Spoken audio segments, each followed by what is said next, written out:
The radio crackled to life as I pulled out of the station parking lot, Mike's voice cutting through the static. Unit 7, we've got your usual pickup on Route 28. Same protocols apply. I keyed Themic. Copy that. Dispatch. Same protocols. Right. As if anyone had ever bothered explaining what those protocols actually meant. 5 years I'd been working these night shifts in the Catskills. And 5 years I'd been following rules that made no sense to anyone with half a brain. See the tall man in the long coat, drive him to Miller Road, and let him out at the stop sign. Don't talk to him. Don't ask questions. File the transport report under routine patrol assistance and move on with your life. The thing was, I'd gotten good at not asking questions. Maybe too good. I rolled down through windows as I took the winding mountain road toward Route 28, October air Rushadine, carrying the smell of dying leaves and something else. Something sharp and electric that made the hair on my arm stand up. The radio played soft jazz, which helped keep me calm during these weirdest transports. But tonight, even Miles Davis couldn't shake the feeling that something was off. The headlight swept across the familiar bend where Road 28 intersected with the old fire road.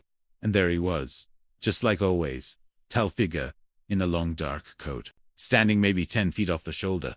Like he'd been waiting there all night, like he'd been waiting there all his life. But tonight was different. I could tell the moment I saw him. He looked more there, more solid. Usually, the guy seemed like he might blow away in a strong wind, all blurred edges and uncertain outline. Tonight, he stood rooted to the spot like he owned that patch of asphalt. I pulled over and put the car in park, leaving the engine running. The routine was simple. He'd get in the back seat. I'd drive him to Miller Road. He'd get out at the stop sign, and I'd never see him again until the next time dispatches in me on this same idiotic errand. The back door opened with a soft click. I didn't turn around. Rule number 1. Don't look directly at him.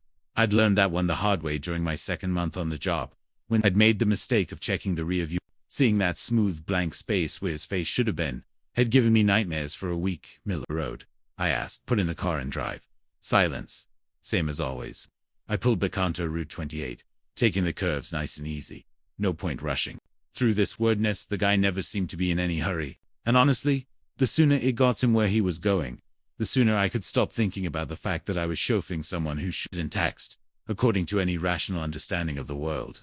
But tonight, as we wound through the dark forest, something changed. The children aren't where you think they are. I nearly drove into a tree dot. In 5 years of doing these transports, the guy had never said a single word, not one. I'd started to wonder if he even could talk, or if he was just some kind of walk-in natural phenomenon that happened to need rides to Miller Road every few weeks. My hands tightened on the steering wheel. What did you say? Nothing. Back to the usual. Silence. I checked the rear-view mirror without thinking, then immediately wished I hadn't. Same blank space where a face would be. Same impossible smoothness that made my brain want to shut down rather than process what it was seeing. But he'd definitely spoken. I wasn't losing my mind. What? Children? I asked. Still nothing. We reached Miller Road in another 2 minutes, and I pulled up to the stop sign like I had dozens of times before. The door opened and I felt rather than saw him getting out. I kept my eyes focused straight ahead, watching the empty road stretch into darkness. The door closed with that same soft click. I waited 30 seconds, then looked in the rearview mirror. Gone as always. Like he'd never been there at all. Except tonight, he'd left something behind. I twisted around to look at the back seat and felt my stomach drop. There, carved deep into the black leather, was a symbol I'd never seen before. Not carved exactly, more like burnt. The leather around it was still warm. It looked almost like a tree, but wrong. The branches twisted in directions that hurt to follow, and the roots seemed to spiral down into something that definitely wasn't soil. Just looking at it made my head ache. He grabbed my radio. Dispatch, this is Unit 7. Go ahead. 7? I just dropped off our passenger, but we've got some property damage to the vehicle. Someone carved something into the back seat. A pause longer than usual. Copy that. 7. What's the nature of the damage? Looks like a symbol of some kind. Pretty deep, cut into the leather. Another pause. Unit 7. Please confirm you followed standard protocols during transport. Standard protocols. There was that phrase. Again, like it actually meant something. Affirmative dispatch.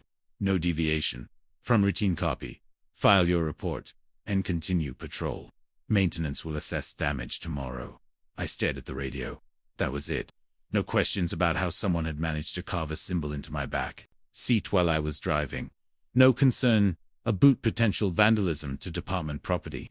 Dispatch, should I bring the vehicle in for inspection? -7. Continue your patrol route in 7. Yeah, stick to the protocols. Don't overthink things. The radio went quiet. I sat there for a minute, engine idling, staring at that twisted symbol in my rearview mirror. Don't overthink things, right? Because thinking was apparently discarded in this job. I pulled away from the stop sign and headed toward town, trying to shake the feeling that everything I thought I understood about these weird transports had just changed. The guy had never talked before. He'd never left any trace of his presence, and Mike's response felt way too rehearsed, like he'd been expecting Catskills. The radio crackled again. Unit 7, we've got a report of suspicious activity near the Mountain View Diner. Can you swing by and check it out? On my way. Elise. That sounded like normal police work. Maybe a cup of coffee and some human interaction would help me make of what had just happened. The Mountain View Diner sat at the intersection of two mountain roads, like glowing island, in the middle of nowhere. Fern O'Sullivan ran the night shift there, and she made the best coffee in 3 counties. More importantly, she was the kind of person who didn't ask uncomfortable questions about why a small-town cop looked like he'd seen a ghost.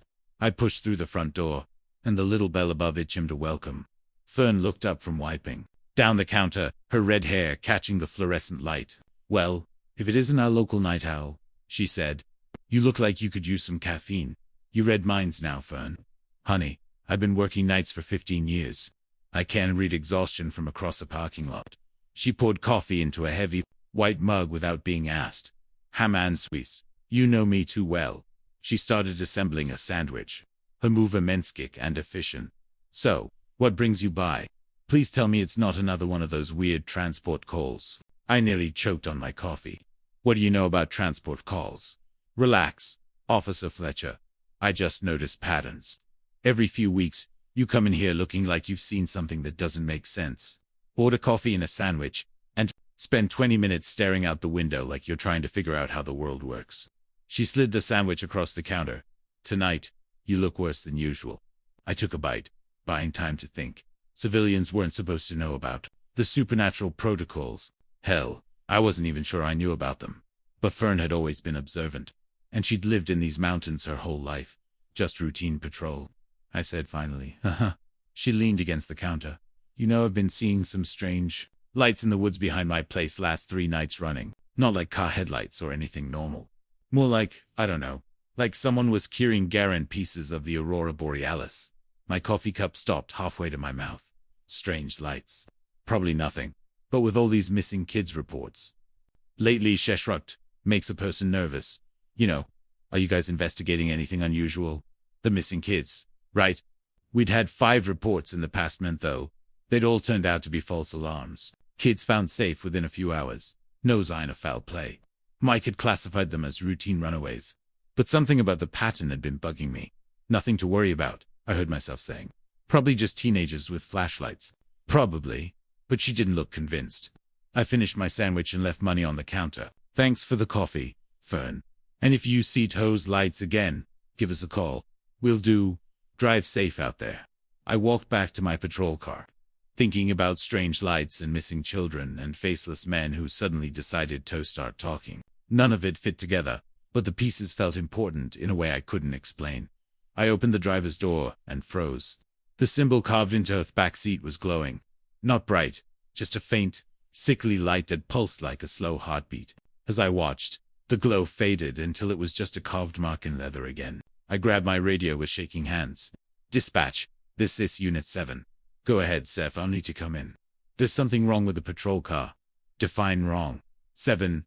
I stared at symbol, trying to figure out how to explain what I'd just seen without sounding insane.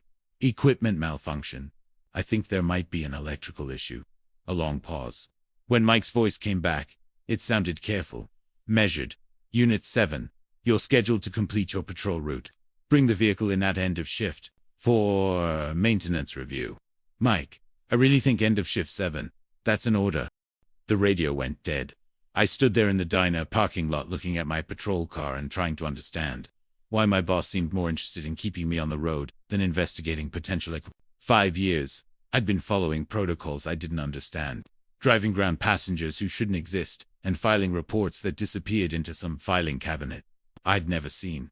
Tonight, for the first time, I was starting to wonder who those protocols were really designed to protect, and more importantly, what they were protecting us from. I got back in the car, avoiding another look at the back seat, and pulled onto the mountain road. 3 more hours until end of shift. 3 more hours off pretending everything was normal while that carved symbol sat behind me, like a question I wasn't allowed to ask. That children aren't where you think they are. What the hell did that mean? And why did I have this sinking feeling? I was about to find out. The radio crackled back to life just as I was turning onto Maple Street. Mike's voice cutting through my thoughts about glowing symbols and cryptic warnings. Unit 7. We have a missing child report on Pine Creek Road. Emma Brooks, age 8, last seen in her backyard approximately 2 hours ago. My hands tightened on the steering. 2 hours ago was right around the time I'd been dropping off my faceless passenger. Copy that. Dispatch. En route to Pine Creek Road. Family's pretty shaken up, Mike continued. Mother's name is Adeline Brooks. Handle this one carefully. 7. Something in his tone made my skin crawl. The same measured quality I'd heard when he'd insisted I finish my patrol road despite the obvious equipment malfunction sitting behind me. Pine Creek Road wound through one of the older residential areas, where houses sat on larger lots backed up against statutory land. The Brooks place was a modest 2-story colonial, with yellow crime scene tape already fluttering gore in the backyard. I pulled into the driveway behind another patrol car and saw Officer Martinez standing on the front porch talking to a blonde woman in her 30s. The woman looked up as I approached, and I could see the kind of deep terror that every parent fears. But underneath it, something else. Something that looked almost like recognition. Mrs. Brooks, I'm Officer Fletcher. I understand your daughter is missing. Emma, she said, her voice thick with barely controlled panic. She was playing in the backyard while I made dinner. I called her in, and she didn't answer, so I went to check. She gestured helpless. The back of the house. She never leaves the yard. Never. She knows thoroughly the rules. There was that phrase again. Martinez filled me in on Thobisics while Adeline wrung her hands. 8-year-old Emma Brooks, last seen around 9 p.m. playing near the trine behind the house. No signs of forced entry, no disturbance in the yard, no indication she'd been taken by anyone. Just gone. Have you checked the surrounding woods? I asked Martinez. Initial sweep. Yeah, nothing obvious. But it's pretty dense back there. And we're losing light. I nodded and turned out to Adeline. Mrs. Brooks, has Emma ever wandered off before? Even just to a neighbor's house? Never. The word came out sharp and definitive. She's very good about boundaries. Almost too good sometimes. Other kids her age, they push limits. But Emma, she trailed off, biting her lip. But Emma, what? She's been different. More aware, I guess. Like she understands things other children don't. Adeline's eyes met. Min and I saw something that made my stomach clench. She's been having dreams lately about stairs in the forest, about someone who wants to show her things. The carved symbol behind me seemed to pulse with heat. What kind of dreams? She said there was a nice man who promised to show her where the real world begins. But he didn't have a face. Adeline's voice dropped to a whisper. I know how that sounds. But I've heard stories from other parents about rules we're supposed to follow to keep our children safe. Martinez looked confused, but I felt something click into place in my head. The same uncomfortable recognition I'd been fighting all night. I'd like to take a look at the backyard, I said. The Brooks property stretched back maybe 50 yards before hitting the tree line. Normal suburban yard, swing set, sandbox, the kind of place where an 8-year-old should be perfectly safe. But as I walked toward the woods, that electric feeling I'd noticed earlier came back stronger than ever. She was playing right here, Adeline said, pointing to a spot near the trees with her dolls. When I called for dinner and she didn't answer, I found the dolls still arranged in a circle. But what? They were facing the woods. All of them, like they were watching something. I knelt down where she was pointing and felt the hair on my arms stand up. The grass was pressed down in a perfect circle, and at the center, barely visible. In the fading light, someone had scratched a symbol into the dirt. The same twisted treaty sign that was carved into my back seat. Mrs. Brooks, I need you to go back to the house. But please, just for a few minutes. She hesitated, then nodded and walked back toward the porch. I waited until she was out, Ophia shot, then pulled out my flashlight and stepped into the woods. The trees closed around me like a living tunnel, branches reaching across the path in ways that seemed deliberately tangled. But I knew where I was going. My feet found the route without conscious thought, following some internal compass that definitely hadn't been part of my police training. I found the staircase maybe 30 yards into the forest, but the Sony was different. Instead of the narrow wooden steps I'd encountered on previous calls, the staircase was wide enough for 3 people to walk side by side. The wood looked older, darker, and every stirred step was carved with symbols that hurt to look at directly. The purple light filtering down from above was brighter, more violent, and the air around the staircase shimmered like heat waves. The children aren't where you think they are. I keyed my radio. Unit 7 to dispatch. Go ahead. 7. I found something in the woods behind the Brooks residence. I'm going to need backup. A pause. What kind of something? 7. I stared up at the impossible staircase, thinking about protocols and missing children and faceless men who suddenly decided to start talking. I found where Emma went. Copy that. Stay put until backup arrives. But even as I said, Rajai was already climbing the first step. The otherworld forest was wrong in ways I couldn't articulate. The purple-tinted trees leaned at angles that made my eyes water, and the ground beneath them seemed to pulse like a slow heartbeat. The path ahead wound between twisted trunks that looked almost like they were trying to form letters or symbols. He found Emma at the center of a clearing, maybe 50 yards from the top of the stairs. She was unconscious, lying in another perfect circle. But this one was made of stones that glowed with the same sickly light I'd seen in my patrol car. Symbols covered her arms and face, not carved like in my back seat, but painted in something that shifted color as I watched. The marks pulsed in rhythm with her breathing, faint, but definitively there. Emma. I knelt beside her, checking for injuries. She seemed physically unharmed, just deeply asleep. Emma, can you hear me? Her eyes open, unfocused, and strange. When she spoke, her voice sounded older-than 8 years old. He said you'd come. The nice man with no face. He said the police officer who remembers the old ways would find me. What nice man, Emma? Where is he now? He had to go away when you got close, but he'll be back. She sat up slowly, the glowing symbols on her skin beginning to fade. He showed him things about my family, about why I can see things other people can't. He helped her to her feet, my mind racing. What kind of things? Secret things, above people who came before, and the promises they made, and why some special. She looked up at me with eyes that seemed far too knowing. Hesed, you're special, too, but you forgot. He said, that's why your family had to go away. My family. I had fractured memories of leaving town when I was 12. My parents, saying one needed a fresh start somewhere else. But I'd never understood why, and they'd never explained. We need to get you home, Emma. She nodded and took my hand. But as we walked back toward the staircase, she kept talking. The nice man said things are changing, that the old rules don't work anymore. He said soon all the special children would have to choose which world they want to live in. Thus the case came into view, but it was already starting to shimmer and fade around the edges. Start, Emma. We need to hurry. We took the steps 2 at a time, the otherworld forests dissolving behind us like fog. By the time we reached the bottom, the staircase was gone completely, leaving only normal woods and the distant glow of the Brooks house. Adeline was waiting on the back porch, and her relief when she saw Emma was so intense. It felt like a physical force. But underneath it, I caught something else, something that looked like resignation. Oh, baby, she said, pulling Emma into a fierce hug. I was so scared. I'm okay, Mom. The nice man took care of me. Adeline's eyes met mine over Emma's head, and I acknowledged there.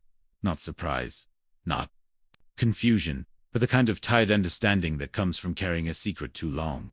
We should get Emma checked out by a doctor, I said. Just to be safe. That won't be necessary, Adeline said quickly. She looks fine, just tired. Aren't you tired, sweetheart? Emma nodded and yawned. The symbols on her skin now completely faded. Can I go to bed? Of course. Go get ready, and I'll be up in a minute.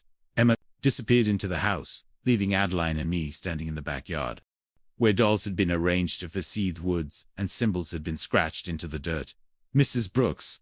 I studied carefully. Emma mentioned seeing someone in the forest, someone without a face. Children have such vivid imaginations, she said, but her voice was strained. Thank you so much for finding her, Officer Fletcher. I can't tell you how grateful I am. She was already moving toward the house, clearly ending the conversation. But as she reached the door, she turned back.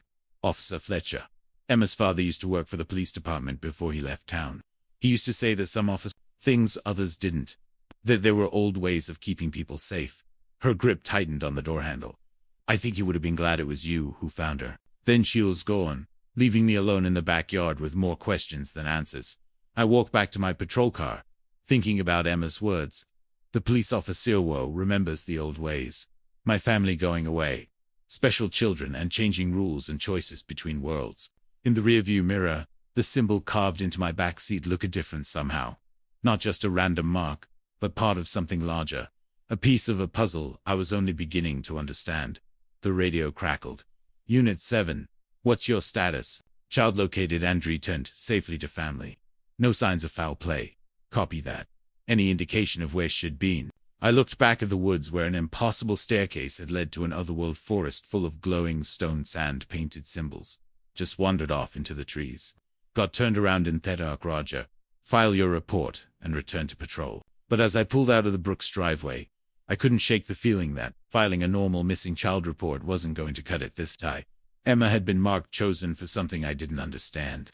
And whoever had taken her knew exactly who I was. The nice man with no face was planning something. And somehow I was part of it. The question was whether I was supposed to stop him or help him. And I had the sinking feeling that figuring out the answer was going to require remembering things. My mind had been working very hard to forget. I walked into the station the next morning with Emma's words still echoing in my head. The police officer who remembers the old ways. My coffee tasted like ash, and the carved symbol in my patrol car seemed to throb every time I glanced in the rearview mirror. The bullpen was mostly empty. Day shift didn't officially start for another hour, but I needed to look at something while my head was still clear. 5 missing children in the past month, all found safe. All classified as routine supernatural encounters. All _ I pulled the files from the cabinet Mike kept locked using the master key I wasn't supposed to have. Tyler Morrison, age 9. Sophia Chun, age 7. Marcus Williams, age 10. Lucy Hartwell, age 8. And now Emma Brooks. Though her case wouldn't be filed until tomorrow. The reports read like carbon copies. Child reported missing from backyard. Officer responds. Finds evidence of otherworld point. Child located in forest dimension. Unharmed but disoriented. No array of incident. Case closed. But the details were wrong. Different officers had written the reports. Martinez Patterson, even Mike himself, on one of them. Yet the handwriting looked identical under close examination. Same phrases, same clinical descriptions, same careful omissions about what the children had actually experienced. I spread the files across my desk and felt that familiar electric sensation crawling up my spine. Each child had been found in the exact same location, the twisted forest with purple-tinted trees. Each had been marked with symbols that faded quickly upon return to normal dimension. Each had spoken about a helpful figure who wanted to show them important things. The door chimed and he looked up to see Fern O'Sullivan walking toward my desk. She looked like she hadn't slept, her red hair pulled back in a messy ponytail and dark circles under her eyes. Officer Fletcher, I'm sorry to bother you at work, but I need to talk to someone about my daughter. He quickly closed the files, but not before she caught a glimpse of the paperwork. Her face went pale. How many? She asked quietly. How many children? How many children have gone missing? I hesitated, then gestured to the chair beside my desk. 5, including Emma. Why? Fern sat down heavily, clutching a manila folder against her chest like armor. Because my daughter started having the dreams 3 nights ago. The same night I saw those lights in the woods. She keeps talking about a nice man with no face, who wants to show her where the real world begins. The blood in my veins turned to ice. Water. What kind of dreams?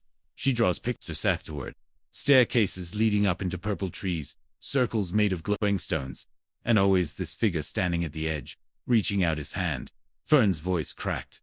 She says he tells her she's special, that her family has important work to do.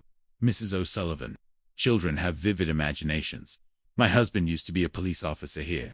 The words came out sharp and definitive 20 years ago before we moved away. Before he died in what the department called an equipment malfunction. Everything went very still. He left behind notes, she continued, opening the folder, with shaking hands, about the supernatural protocols, about rules that kept certain entities contained, about what happens when those rules get broken. She pulled out a thick stack of handwritten pages covered in diagrams and careful observations. Police report forms modified with additional notes in the margins. Maps of the forest with X's marking specific locations, and at the top of the first page written in fading blue ink, Guardian Protocols. Officer Sean O'Sullivan. 2003. He wrote about entities that pose axle-full guides.